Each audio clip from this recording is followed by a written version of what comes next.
Eman Bacosa Pacquiao talo sa laban. Ilang beses bumagsak kanina lang. At Janril Cuadro Alas Casimero humingi nga po ng pasensya. Yan yung pag-uusapan natin mga boss. Pero bago yan, huwag kalimutang mag-subscribe at i-hit yung notification bell para palagi kang updated sa ating mga legit and hype na kwentuhan sa mundo ng sports. Alright, welcome back dito sa ating channel mga boss, no? Good Boxing TV, ang #1 supporter ng mga Filipino boxers. So ngayon, marami tayong pag-uusapan ngayon mga boss, no?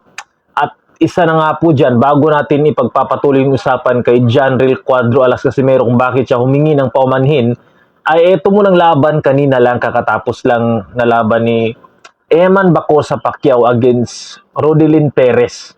Kung saan nga po hindi in-expect ng mga boxing fans, especially ng mga fans ni Eman Bacosa, ng karamihan na, oh my goodness, bakit natalo si Eman Bacosa Pacquiao imbis na title fight ito, di ba? Championship fight. Oh my goodness, man. So, yun nga, siya na ngayon yung panalo, di ba? Sa pagkakalam ko, PBF Youth Lightweight belt o title yung pinaglabanan lang ngayon. Siya na nga po si Rodelin Perez, yung bagong champion ng Pilipinas.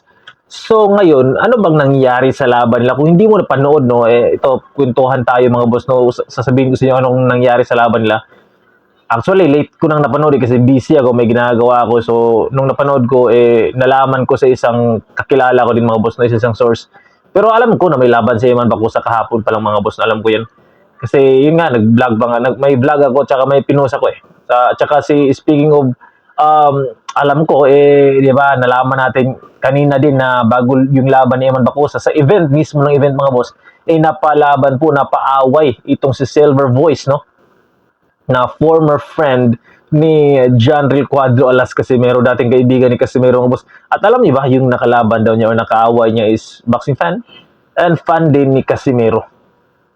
So, siguro ang connect ang issue dito mga boss, siguro may mga di pagkakaunawan sa, di ba, kanya-kanyang kampo, and I don't know, man, basta ito yung pictures mga boss, no, na talagang nagkainitan sila and muntik magsapakan mga boss. So, hindi naman natuloy, pero yun nga, nagbato si malaki yung kalaban niya mga boss, no? Nitong si Silver Voice yung nakalaban niya na nakaaway niya mga boss. So, delikado si Silver Voice doon. Kasi, well, alam naman niya na may batas na bawal yun kasi pag nauna kang sumundok at nakanakit, magkakaroon talaga ng problema. Pero alam ni Silver Voice, distansya niya, tapos yung lalaki din, yung sino man yun. Kasi ang point dito, pag mga may gano'n na laban mga boss, yung distansya kahit malaki yung kalaban mo or maliit or ano ba, malakas yan, distansyahan mo lang ng konti. Kasi wag mong kumpiyansa. Pero syempre, mali yung ginawa nila mga boss. Dapat di sila nag-away nung nagkagulo doon. Kasi, alam niyo man, it's a big event yun mga boss, no? May laban doon. So, siguro nagkainitan lang, no? Hindi nagkaunawaan. Pero, hopefully, hindi na mangyari yun mga boss. Pero, well, susunod ko na sasabihin sa inyo kung paano manalo sa laban, no? Kahit malaki yung kalaban mo, matangkad. Pero, wag tapusin natin to. And yun nga, hopefully, maayos na yung gulo nila mga boss, no? Basta ako, focus lang ako sa pagsuporta ng mga Filipino boxers. Hindi tayo doon sa mga gulo-gulo at mga away-away mga boss. Eto na nga, no, yung nangyari sa laban ni Eman Bacosa Pacquiao mga boss, nadismaya yung karamihan or better luck next time Eman Bacosa, bawi lang siya next fight niya. Kasi masakit din to para kay Eman Bacosa mga boss kasi kauna-unang title fight niya. Pero natalo pa siya mga boss. Natalo si Eman Bacosa dito. Ang nangyari kasi dito mga boss, nagbabato si Eman Bacosa, may mga konti siyang patama, pero yun nga, hindi nagpapatalo, pressure fighter yung kalaban niya. Siguro, ito lang na, ito no, hindi ako nagsasabi ng mga hints, no, dito. Pero, ang suporta ko talaga sa Pinoy, so, parehas lang Pinoy. Hindi dahil sa sikat siya, yung susuportan ko dahil sikat or ito di sikat. Ako lang may congrats naman sa mga panalo before ni Eman Bacosa, pero iririto ko kayo mga boss, no. Susuportahan ko nga pag may mga laban si Eman o kung sino mang Pinoy. Pero ang pagmasdan ko sa mga laban ni Eman Bacosa, yung mga nakita ko, no, na si Eman Bacosa is hindi maganda yung balance niya. I don't know, man, kung ano yung training ni Eman Bacosa. I think kailangan ni Eman Bacosa ng yung training na paano patibayin yung kanyang paa. at saka yung kanya pagandahin yung kanyang balanse kasi hindi siya hopefully man kung nanonood ka sa video na to, wag kang mawawala ng pag-asa dahil next time no, at bata ka pa, marami ka pang 'di ba training na pagdadaanan, and 'di ba mag-improve ka pa, and hopefully manalo ka sa next fight mo ay maging world champion ka so. Pero ito lang napansin ko, may own personal na pananaw opinion dito mga boss no. Si M. Dakusa kasi may problema siya ng konti sa kanyang balance, no. Dapat patibayin niya yung dalawang paa niya eh. At saka yun nga, yung kanyang mentality, 'di ba? Mental toughness din. I think kailangan pa din niyang i-develop yun. 'Di ba? Physicality, I think kulang pa talaga siya sa kanyang tibay sa paa, sa tuhod niya. At yun nga, mental game, mental toughness, kulang sa Eman eh. Nagbabato naman siya ng mga malinis sa suntok mga boss. Kailangan niya nang talagang i-develop yung kanyang mental toughness and then yung kanyang balance sa paa. Na wag siyang basta-basta matutumba sa maganda dapat yung balance ba? Yung balance ba, hindi lang focus sa kamay, balance din sa paa mga boss, patibayin niya to. I think i-train niya yung dalawang paa niya. Nakikita ko naman yung nagtitrain siya, jogging.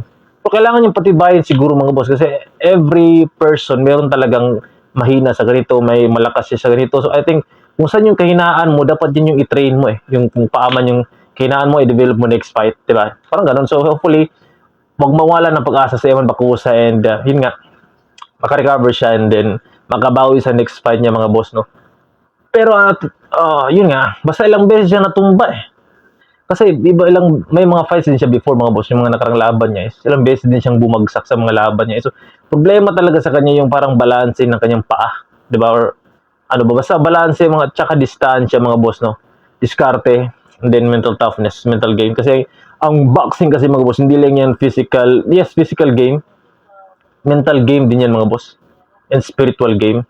Yun ang sabi ko nga sa inyo mga boss, mental toughness, kailangan mo din yung patibayin mo yung paa mo, footwork no, mag-improve. So mayroon naman si Pacquiao tuturuan din naman ulit ni Pacquiao ng kanyang ama si Manny Pacquiao. So hopefully mag-improve si Eman Bacosa, huwag siyang mawawala ng pag-asa, marami pang laban, and marami pang belt, marami pang championship fight na makabawi siya soon. So hopefully makabawi siya, and congrats kay Rudelin Perez, new ano bang belt yun, PBF youth, 'di ba? Lightweight champion na ngayon mga boss. So salute. And Eman nga, bawi ka ng next fight. And pagpatuloy natin mga boss no. Casimero. Humingi ng pasensya mga boss sa kanyang live ito. Sinabi ni Casimero, pasensya na daw, hindi niya nabigyan yung lahat. Nabigyan lahat. Kasi naubos na daw yung bigas na pinamimigay niya before mga boss. Naubos niya hindi, at saka sinabi niya hindi niya daw pwede ibigay lahat din. Maubusin lahat ng mga ipamigay kasi baka mawalan din naman siya. So maghintay na lang daw yung kanyang mga fans or yung mga kakilala niya na sa next fight niya, na I don't know kung ano ibig sabihin niya, baka pumaldo sila or mamigay siya ulit pag sa susunod na laban niya, mamigay siya ulit ng siguro ng pabigas. No? So ayan yung parang ibig sabihin ni Janril Cuadro alas Casimero, kasi ngayon daw naubusan na sila, hindi niya daw pwedeng lahat ibigay or bigyan mga boss. Sa ngayon daw, kung may budget lang na kung anong meron. So hopefully sa next fight niya, and mag-abang lang daw sila.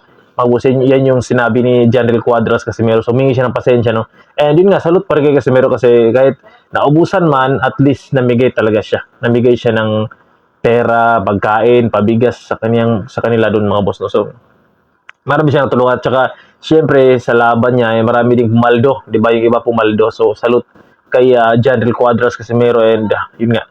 So yun lang mga boss, anong masasabi niyo? Comment down below. Na natalo nga po sa kauna-unahang pagkakataon si Eman Bacosa, 'di ba? And yun nga, kasama mga sinabi ni Casimero na mag-abang na lang daw next fight, baka yung mga mahilig sa mga alam niyo na talpak, pumaldo sila or mabigyan ni Casimero yung kanyang mga hindi nabigyan ng pabigas sa kanilang lugar. So yun lang mga boss, para palagi kang updated sa ating mga legit and hot kwentuhan sa mundo ng boxing. Huwag mong kalimutan mag-subscribe or mag-join sa ating channel mga boss. Salute, peace out. Diba? Yun lang mga boss.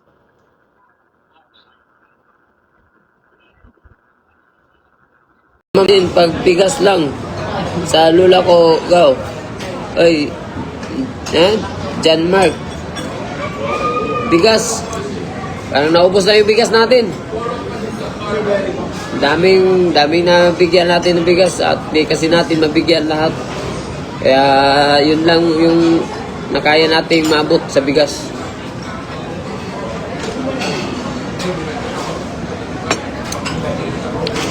Kasi lahat yan, may ano yan, may share na yan lahat. Ganun. Ano na yan lahat, naka-form. Kaya hindi pwede lagi tayong mamimigay kasi maubusan tayo niyan. Ha? May budget. Pag may budget, pag may laban na naman, ganun. Abangan nyo lang lagi.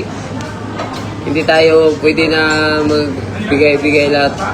Kasi may ano yung ano natin. Wala na matira. Oh, wala na tayong matira guys. Alam nyo naman. Alam naman natin na marami tayong pwedeng tulungan pero hindi talaga natin kaya na matulungan lahat.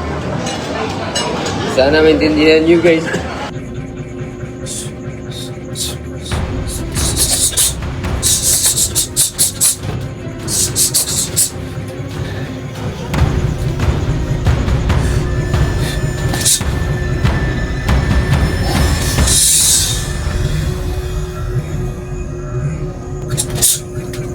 Diba?